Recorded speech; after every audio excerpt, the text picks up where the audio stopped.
नमस्ते दोस्तों, स्वागत है हमारे YouTube चैनल मेरी कहानियाँ चैनल पर। आज हम हाजिर हैं एक नई कहानी के साथ। तो चलिए शुरू करते हैं। मेरी 16 साल की नई दुल्हन प्रिया मेरे बिस्तर पर बैठी हुई थी। अभी उसके पीरियड शुरू हुए भी 1 साल नहीं हुआ था और उस लड़की की शादी मेरे साथ कर दी गई थी। वो बहुत छोटी और मासूम थी। मैं उसके करीब जाकर बैठा और उसके होंठों पर हाथ रखा। वो उछलकर एकदम बिस्तर के दूसरी तरफ चली गई और बोली, ये क्या बदतमीजी है। मैंने तो सुना था कि पति शादी की रात दुल्हन को गिफ्ट देता है, लाइट बंद हो जाती है और फिर सुबह हो जाती है, लेकिन तुम ये सब क्या कर रहे हो। मैंने कहा, असली खेल तो शादी की रात लाइट बंद होने के बाद शुरू होता है। मेरी ये बात सुनकर वो थोड़ा डर भी गई। अब मुझे भी अपने जज्बात पर काबू रख पाना मुश्किल लग रहा था, इसलिए मैंने जल्दी से लाइट बंद कर दी और उसे बालों से पकड़कर अपने पास खींच लिया। सच कहूं तो मेरी मर्जी के खिलाफ मेरे घर वालों ने मिलकर ये शादी करवा दी थी। ऐसा नहीं था कि मैं किसी और को पसंद करता था। मैं सिर्फ इसलिए शादी नहीं करना चाहता था क्योंकि प्रिया की उम्र अभी बहुत कम थी। मेरे घर वालों ने उस लड़की की उम्र तक नहीं देखी थी। वे इतनी कम उम्र की लड़की से मेरी शादी करवाना चाहते थे, लेकिन घर वालों ने मेरी एक नहीं सुनी। दरअसल हम माँ बाप के 2 ही बेटे थे और हम दोनों भाइयों की बचपन में ही शादी तय हो गई थी। हम राजस्थान के रहने वाले थे और वहाँ ये आम बात थी कि बुजुर्ग बचपन में ही शादी तय कर दिया करते थे। प्रिया मेरी भाभी पद्मा की छोटी बहन थी। मेरी भाभी पद्मा की बहन प्रिया से मेरी शादी हो गई थी। अब इस वक्त मेरे कमरे में प्रिया दुल्हन बनी बिस्तर पर बैठी थी। मैंने उसे वहीं छोड़कर बालकनी में जाकर खड़ा हो गया। मैं पहले शादी नहीं करना चाहता था, लेकिन शादी के बाद खुद पर काबू रख पाना मुझे मुश्किल लग रहा था। मैंने वापस जाकर उसके नरम मुलायम गुलाबी होठों पर अपनी उंगली फेरनी शुरू की। मेरी उंगलियां उसके होठों पर लगते ही उसके होंठ कांपने लगे। उसने झटके से मेरा हाथ हटा दिया और बोली, ये क्या बेशर्मी है, तुम अपना हाथ पीछे करो। मैंने भी सख्ती से कहा, मैं क्यों करूं, अब तुम मेरी पत्नी बन चुकी हो। वैसे भी तुम्हें तो मुझसे शादी करने का बहुत शौक था ना। स्टेज पर तो बड़ी मुस्कुराती हुई बैठी थी। अब तुम्हें भी तो पता चले कि शादी की रात पति अपनी पत्नी के साथ और क्या क्या करता है। आज तो मैं तुम्हें ऐसा मजा चखाऊंगा कि तुम्हारे होश उड़ जाएंगे। मैं उसके बेहद करीब आकर ये सब कह रहा था। मेरी बातें सुनकर वो बहुत घबरा गई और बोली, देखो, मैं ऐसी बेहुदा बातें सुनना पसंद नहीं करती। मुझे ऐसी बेशर्मी बिल्कुल भी पसंद नहीं, इसलिए तुम मेरे करीब आने की कोशिश मत करना। ये कहकर वो बिस्तर से खड़ी हो गई और घबराने लगी। मैंने भी उसे जोर से पकड़कर खड़ा किया और कहा, बेशर्मी तो अब शुरू होगी मिस प्रिया। इस बेशर्मी के लिए तुम अच्छे से तैयार रहना। तुम्हें तो पता होगा ना कि शादी की रात और क्या क्या होता है। तब प्रिया बोली, मुझे भी तो तुम दूध पीती बच्ची ना समझो। मुझे भी पता है कि शादी की रात पति क्या करता है। ये सुनकर मुझे थोड़ी हैरानी हुई। मैंने पूछा, ऐसा बताओ तो, पति क्या क्या करता है दुल्हन के साथ। जिस तरह वो बोल रही थी, मुझे नहीं लगता था कि उसे शादी की रात के बारे में कुछ पता होगा। वो बोली, शादी की रात तो पति अपनी पत्नी को मुंह दिखाई का तोहफा देता है। मैंने कहा, उसके बाद क्या होता है। वो बोली, फिर पति एक लंबा लेक्चर सुनाता है कि मेरे मम्मी पापा का बहुत ख्याल रखना है, उनकी सेवा करनी है और उनका हर हुक्म मानना है, वगैरह वगैरह। मैंने कहा, अरे वाह, तुम्हें तो इतना बड़ा लेक्चर देने की जरूरत भी नहीं पड़ेगी। मुझे लगता है तुम्हें सब पता है। कम उम्र में ही बहुत समझदार हो तुम। वो बोली, हाँ, समझदार तो मैं हूँ। मुझे ये भी पता है कि अपने सास ससुर को अपने काबू में कैसे करना है। ये सुनकर मैं हैरान रह गया और हैरान भरी नजरों से उसकी तरफ देखने लगा। फिर मैंने कहा, अच्छा, चलो मान लिया तुम्हें सब कुछ पता है, लेकिन उसके बाद क्या होता है। वो बोली, लाइट बंद हो जाती है और सुबह हो जाती है, बस इतना ही मैंने सीरियल में देखा है। उसकी बात सुनकर मैं मन ही मन मुस्कुराया। फिर मैंने उसका हाथ पकड़कर अपने पास खींच लिया और कहा, असली खेल तो शादी की रात लाइट बंद होने के बाद शुरू होती है। मैं उसे और ज्यादा डराना चाहता था। मैंने अपने सख्त हाथों से उसके पूरे बदन पर हाथ घुमाना शुरू कर दिया। अपने बदन पर मेरा हाथ महसूस करके वो और घबरा गई। मैंने उससे कहा, तुम अपना कपड़ा चेंज तो करो, मेरी छोटी सी जान, फिर मैं तुम्हें सब कुछ बताता हूँ। मैंने उसके गाल पर धीरे से चुटकी काटी। वो बहुत ज्यादा घबरा रही थी। मैंने अलमारी से एक नाइट सूट निकाल कर दी और कहा, ये पहन लो। वो नाइटी लेकर बाथरूम में चली गई। चेंज करके जब वो वापस आई तो उसका मेकअप उतर चुका था और वो उस बारीक जालीदार नाइटी में और भी ज्यादा खूबसूरत लग रही थी। उसका पूरा बदन उस नाइटी में से झलक रहा था। फिर वो अपने खुले बालों की चोटी बनाने लगी। मैंने कहा, तुम खुले बालों में ही बहुत खूबसूरत लग रही हो, बालों को खुला ही रहने दो। फिर मैंने उसे बाजू से कसकर पकड़ लिया और उसे बिस्तर पर ले आया। उस वक्त कमरे में घुप अंधेरा था। मैंने कहा, मिस प्रिया, अब तुम तैयार हो ना, क्योंकि असली खेल तो अब शुरू होने वाला है। वो मेरी बात सुनकर बहुत घबरा रही थी और बोली, नहीं, मुझे बहुत डर लग रहा है। मैंने कहा, और तुम अभी से ही क्यों इतना डर रही हो? मैंने तो अभी कुछ भी नहीं किया है। जब तुम्हारे साथ वो सब कुछ करूंगा तो तुम्हारा क्या हाल होगा? तब तो तुम्हारी पूरी दुनिया घूमती हुई नजर आएगी। शादी ब्याह कोई गुड़िया का खेल थोड़ी है। बहुत कुछ सहना पड़ता है एक लड़की को। मैं उसे डराना चाहता था बजाय उसे भरोसा दिलाने के। मैं उसे शादी के रिश्ते से इतना ज्यादा डरा देना चाहता था कि प्रिया नाम की ये लड़की अपनी शादीशुदा जिंदगी से इतना डर जाए कि घर ही न बसा सके। इस तरह मैं अपने घर वालों को साबित कर सकता कि एक ही घर से दो बहनों को लाना उनका गलत फैसला था। वो बेहद नर्वस थी, चेहरे की रौनक उड़ी हुई थी। वो बोली, नहीं भैया, मुझे लाइट बंद नहीं करनी, मैं लाइट दूंगी। उसने मेरा हाथ छुड़ा लिया। मैंने कहा, ऐसे कैसे होगा प्रिया? यूं तो नहीं होगा ना? लाइट तो बंद करनी पड़ेगी।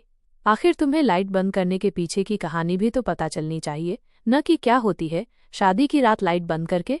बहुत शौक था ना तुम्हें अच्छे कपड़े, जेवर, मुंह दिखाई के महंगे तोहफे। फिर ये सब देखने में बहुत अच्छा लगता है, लेकिन असल हकीकत कुछ और होती है, और वो मैं तुम्हें आज बताऊंगा। मैंने बल्ब बंद किया और जोर से उसकी कलाई पकड़कर अपने करीब खींच लिया। जैसे ही मैंने उसे अपने सीने से लगाया और उसे जोर से दबाया, वो चिल्ला उठी। वो जल्दी से मुझसे पीछे हट गई और बल्ब ऑन कर दिया। बोली, मुझे अपनी दीदी के पास जाना है। वो बेहद घबरा चुकी थी, अब तो आंसू भी बहाने लगी थी। मेरा मकसद पूरा हो गया था। मैंने कहा, चलो चलो, नखरे मत दिखाओ, लेटो यहाँ, वरना तुम्हारे साथ जोर जबरदस्ती भी करूंगा। अभी मैं प्यार से बात कर रहा हूँ। हालांकि मैंने उसे जोर से ही जकड़ा था। वो जल्दी से उठ खड़ी हुई और कमरे से बाहर चली गई। उसने मेरे बड़े भाई रोहित का दरवाजा बुरी तरह खटखटाया। मेरे चेहरे पर मुस्कुराहट फैल गई। बहुत शौक था ना मेरे भाई को शादी का और उनकी खुदगर्जी का। उन्हें मुंहतोड़ जवाब मिलेगा। रोहित भाई के साथ साथ मेरे माँ बाप के कमरे का भी दरवाजा खुला। वे भी कमरे के दरवाजे पर खड़े हो गए। प्रिया जोर जोर से रोए जा रही थी। वो बोली, दीदी, मुझे आपके साथ ही सोना है, और भाभी के सीने से लगकर जोर जोर से रोने लगी। रोहित भाई का मुंह हैरानी से खुला का खुला रह गया। मेरी भाभी प्रिया के रोने से परेशान थी। वो बोली, क्या हुआ तुम्हें प्रिया? प्रिया बोली, मैं विराज के कमरे में नहीं सोऊंगी। भाभी ने उससे वजह पूछनी चाहिए, लेकिन वो क्या वजह बताती? उसने कुछ नहीं बताया। प्रिया भाभी के कमरे में चली गई और बिस्तर पर जाकर बैठ गई। मेरी माँ बोली, विराज, उसे क्या हुआ है? शादी की रस्मों पर तो वो बहुत खुश लग रही थी। मैंने कहा, बहुत शौक था ना आप लोगों को छोटी उम्र की लड़की से शादी करने का। अब देख लीजिए उसका बचपना। हाथ पकड़ा नहीं कि शोर मचाना शुरू कर दिया। संभालिए अब खुद उसे। ये कहकर मैं अपने कमरे में आकर बिस्तर पर लेट गया और सुकून की गहरी सांस ली। उससे पहले कि मैं सोता, मेरा भाई रोहित बड़े गुस्से में तकिया पकड़े मेरे कमरे में आया और तकिया बिस्तर पर जोर से फेंककर बैठ गया। जब मैंने पलटकर उसकी तरफ देखा तो वो बोला, हाथ हल्का नहीं रख सकते थे अपनी पत्नी पर? मैंने कहा, मैंने बस हाथ पकड़ा था भाई, अब क्या हाथ भी ना पकड़ूं? मुझे क्या पता था वो इतना तमाशा खड़ा कर देगी। वो बोला, मेरी रात काली हो गई तुम्हारी वजह से। मैंने कहा, मैंने क्या किया है? मेरी क्या गलती है? जब 16 साल की लड़की को दुल्हन बनाकर कमरे में भेजोगे तो ये सब तो होगा ही ना। उस लड़की के अंदर एक पैसे की अक्ल नहीं। वो तो शादी इसलिए कर रही थी कि मुंह दिखाई में महंगे महंगे तोहफे मिलेंगे, नए नए कपड़े पहनूंगी। उसे थोड़ा बहुत भी नहीं मालूम था कि शादी क्या होती है। रात आपकी नहीं, मेरी भी तो काली हो गई है, इसलिए आप चुपचाप सो जाइए। ये कहकर मैंने बल्ब ऑफ किया और सो गया। लेकिन भाई को शायद नींद नहीं आ रही थी। वो करवट पर करवट बदल रहा था।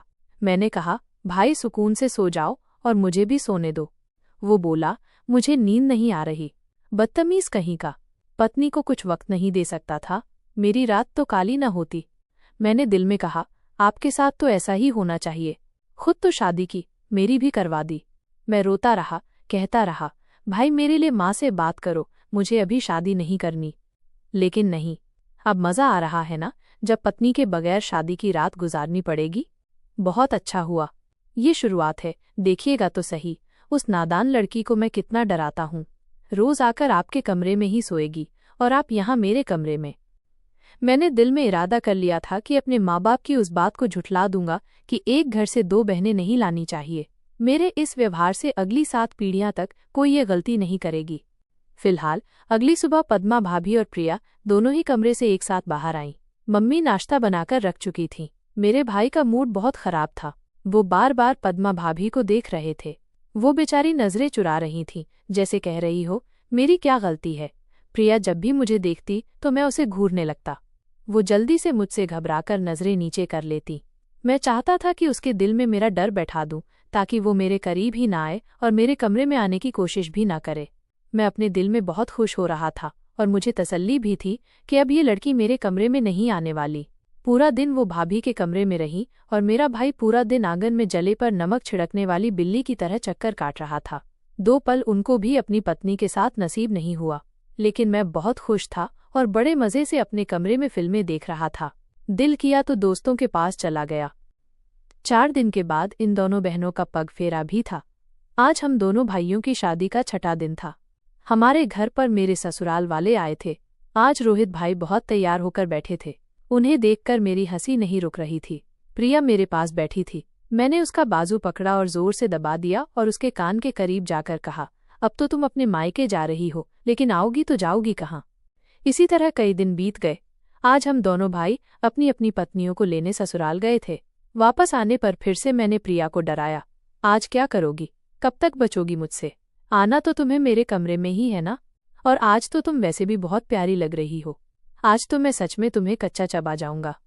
लेकिन वो आज बिल्कुल चुपचाप गुमसुम सी बैठी थी। अब उसकी चंचलता उस एक रात में खत्म हो चुकी थी।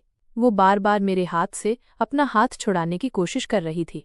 कुछ देर बाद मैंने उसका हाथ छोड़ दिया। अब हम घर पहुंच चुके थे। भाई ने भाभी को साफ साफ कह दिया था कि आज चाहे तुम्हारे कमरे का दरवाज़ा कोई भी पीटे या तोड़ दे, तुम दरवाज़ा नहीं खोलना। इसलिए वो प्रिया को समझा रही थी कि देखो, इस तरह से नहीं करते। लेकिन प्रिया अपनी दीदी के दोनों हाथ पकड़कर आंगन में बैठी हुई थी। वो बोली, मुझे नहीं जाना उसके कमरे में, मुझे उससे बहुत डर लगता है। भाभी उसे समझाने लगी, ऐसा कुछ भी नहीं होता, वो तुमसे प्यार करता है, तुम्हें कुछ नहीं कहेगा। वो बोली, आपको नहीं पता उन्होंने मेरे साथ क्या क्या किया है। भाभी उसे इशारों में सब कुछ समझा रही थी। अगर शादी के बंधन में पति पत्नी एक साथ होते हैं तो एक जिस्म और एक जान होते हैं। इसमें डरने की और कमरे से भागने की कोई बात नहीं होती। फिर भी प्रिया अपनी जिद पर अड़ी रही, मैं नहीं जाऊंगी, मुझे नहीं करनी कोई शादी वादी, मुझे पापा के घर भिजवा दीजिए, मैं वहीं रह लूंगी। भाभी बोली, देखो, ये सब अब तो नहीं हो सकता ना। उस वक्त तुम्हें कोई एतराज नहीं था, तुमने कहा था ठीक है, तुम्हें शादी करने से कोई एतराज नहीं था। वो बोली, मुझे क्या पता था ये होता है शादी में, मुझे नहीं पता, मैं नहीं जाऊंगी विराज के कमरे में। रोहित भाई अपने कमरे के दरवाजे के पास हाथ बांधे खड़े भाभी को घूरे जा रहे थे और वो बार बार नजरें चुराकर प्रिया से अपना हाथ छुड़ाने की कोशिश कर रही थी और उसे समझा रही थी, विराज तुम्हें कुछ नहीं कहेगा, कुछ तो अक्लमंदी दिखाओ, क्या बचपना है प्रिया, देखो इस तरह नहीं होता। लेकिन वो रोने लगी, नहीं दीदी प्लीज मुझे घर भिजवा दीजिए। उस वक्त मैं अपने कमरे में नहीं था, दरवाज़ा खुला हुआ था, लेकिन अंदर से ही सारा नज़ारा दिखाई दे रहा था। बड़ी मुश्किल से भाभी ने उसे समझा बुझाकर मेरे कमरे तक ले आई, लेकिन वो कमरे में नहीं आ रही थी। बाहर सोफे पर बैठी अपनी उंगलियां मोड़े जा रही थी। वो बहुत घबरा रही थी, जैसे कमरे में आएगी तो उसकी जान निकल जाएगी। ये देखकर मैं बहुत खुश हो रहा था और मुस्कुरा भी रहा था, लेकिन मैं ये नहीं जानता था कि वो इस तरह डर जाएगी।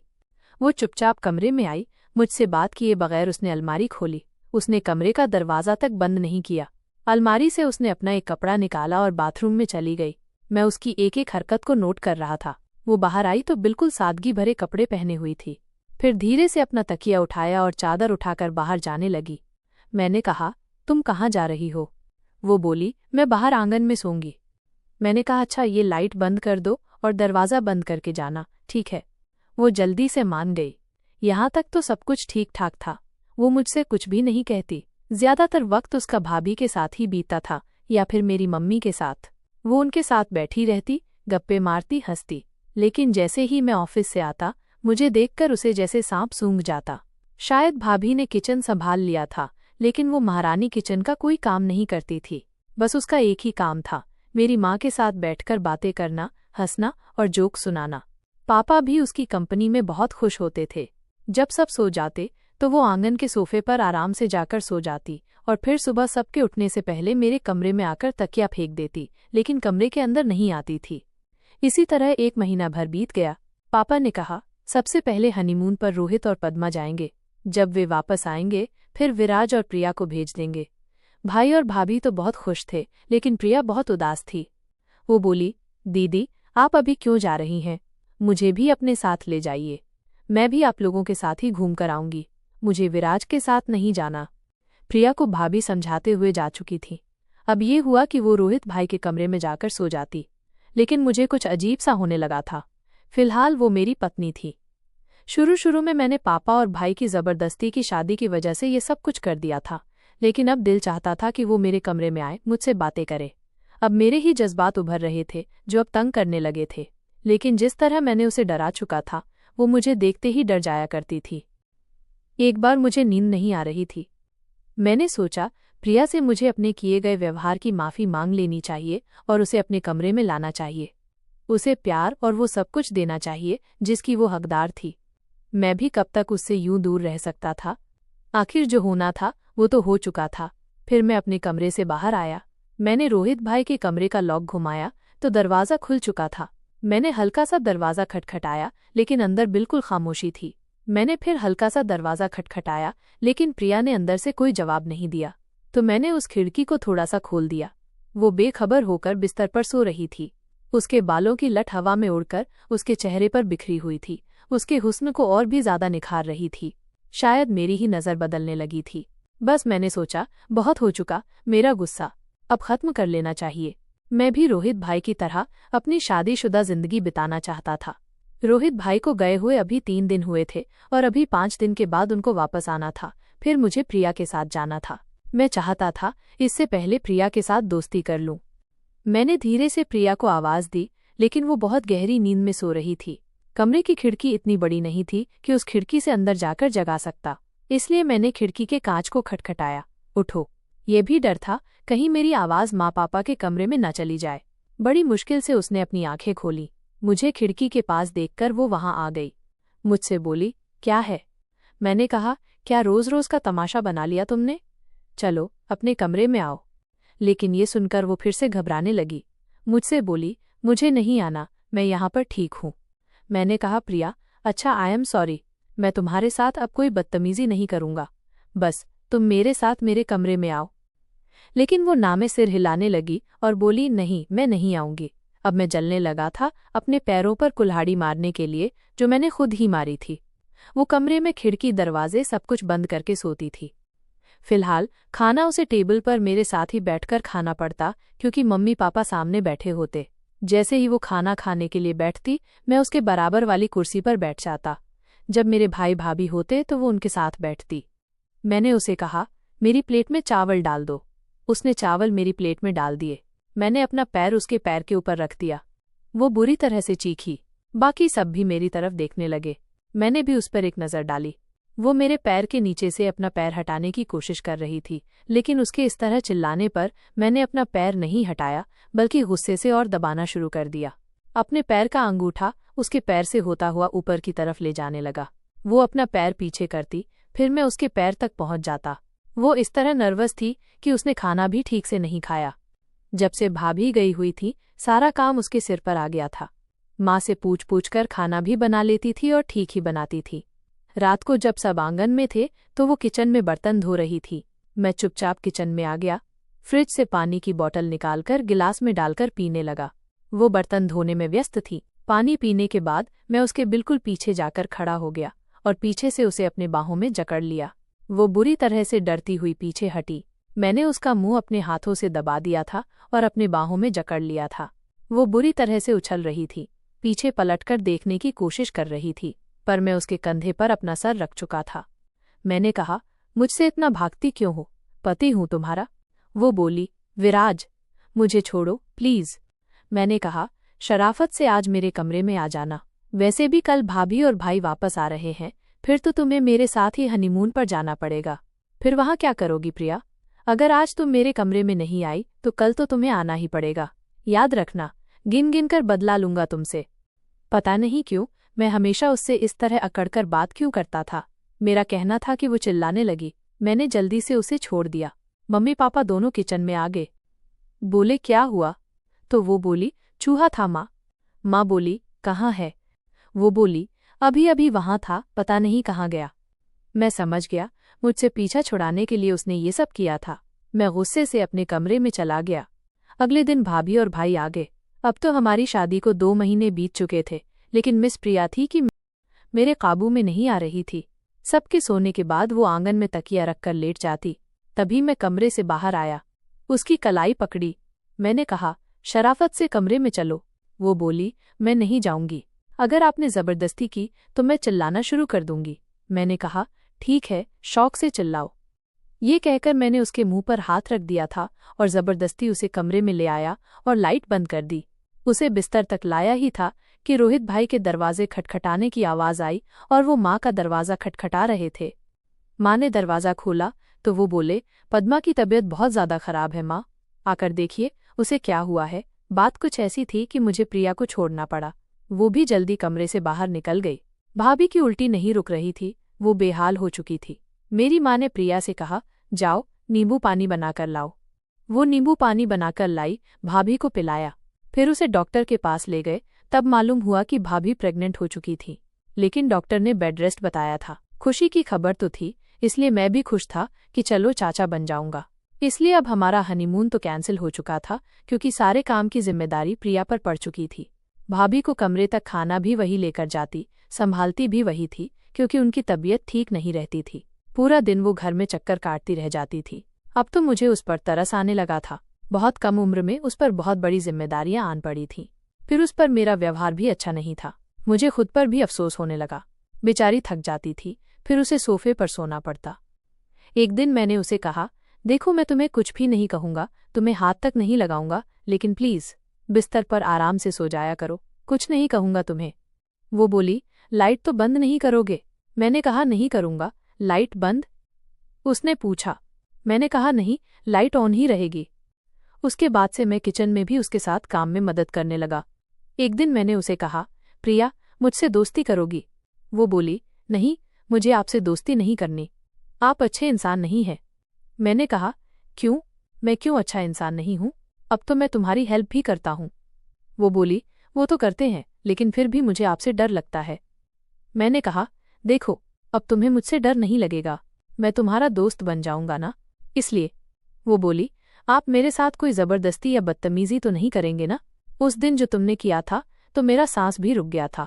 मैंने कहा अब मैं तुम्हें हाथ भी नहीं लगाऊंगा, तुम बस मुझसे दोस्ती कर लो। वो बोली मेरे करीब तो नहीं आओगे? मैंने कहा नहीं, करीब नहीं आऊंगा जब तक तुम नहीं चाहोगी। वो मेरी बात मान गई। अब मुझसे बातें करने लगी। अब तो बहुत हंसी मजाक भी कर जाती, मौज मस्ती भी हो जाती। रात को जब सारे काम से फ्री होती तो मैं उसे मोटरसाइकिल पर बाहर ले जाकर उसे आइसक्रीम भी खिलाकर लाता। वो काफी अच्छी लड़की थी। मैं अब मान चुका था कि अनजाने में मैंने उसके साथ गलत कर बैठा था। 9 महीने का टाइम भी बीत गया। भाभी को एक बार बहुत दर्द उठा। माँ की तबीयत ठीक नहीं थी, इसलिए मुझे और प्रिया को भाई भाभी के साथ जाना पड़ा। हम दोनों बहुत इंतजार में थे, देखो क्या होता है, बेटा या बेटी। लेकिन जब डॉक्टर ने बाहर आकर हमें एक ऐसी खबर सुनाई कि हमारे कदमों के नीचे से जमीन खिसक गई। वो बोले मिस्टर रोहित, आपका बेटा हुआ है, लेकिन आपकी पत्नी को हम नहीं बचा सके। ये सुनना था कि हमें अपने कानों पर यकीन नहीं आ रहा था। ऐसा कैसे हो सकता था? रोहित भाई तो ऐसे थे जैसे सांस लेना भूल गए हों। यही हाल प्रिया का भी था। वो बोले डॉक्टर ये आप क्या कह रहे हैं, ऐसा कैसे हो सकता है? वो तो ठीक थी। तभी डॉक्टर बोले उसका बीपी लो हो गया था, इसलिए सब कुछ बहुत जल्दी में हो गया। हम पर तो जैसे मुसीबत टूट पड़ी थी। प्रिया और भाई की सबसे बुरी हालत थी। पहली बार मैंने भाई को इस तरह फूट फूट कर रोते हुए देखा था। मैं खुद कुछ नहीं समझ पा रहा था, ये सब कैसे हो गया। एक तरफ मैं भाई को संभाल रहा था, दूसरी तरफ प्रिया को, लेकिन दोनों ही मेरे काबू से बाहर थे। ये खबर जब मैंने पापा को सुनाई तो वो भी परेशान हो गए। मम्मी पापा दोनों हॉस्पिटल पहुंच गए।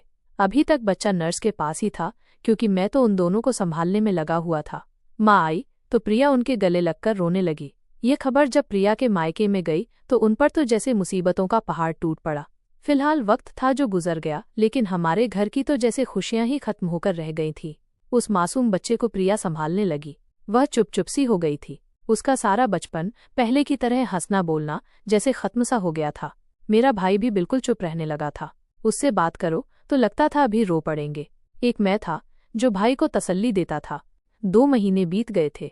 मुझे लगता था जैसे प्रिया अपनी उम्र से काफी बूढ़ी हो चुकी है।